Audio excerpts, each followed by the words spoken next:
visą sezoną žaidžiam tą greitą krepšinį, dabar kaip po vienas rungtynės per savaitę, tai gana intensyviai treniruojamės. Atrodė, gal šiek tiek broko treniruotėse buvom, bet sakau, labai vienas kitą stumėm į priekį ir per rungtynės toks atrodo lengvesnių režimų žaidžiam. Ir jeigu kalbant asmeniškai apie save, ar manai, kad padarei viską, ką galėjai, ar galėjo būti kažkas dar geriau?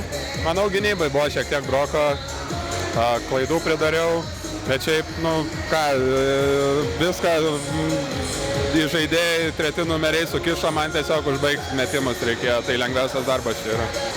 Ar ši pergalė davė dar daugiau motyvacijos prieš artėjantį KMT pusfinalį?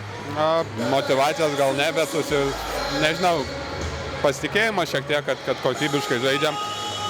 Aišku, tokios lengvos rungtynės gal nėra pats geriausias variantas prieš KMT, nes laukia labai nenuspėjamos ir sunkios rungtynės, bet manau, žinom, kad einam teisingą linkmę ir darom viską gerai.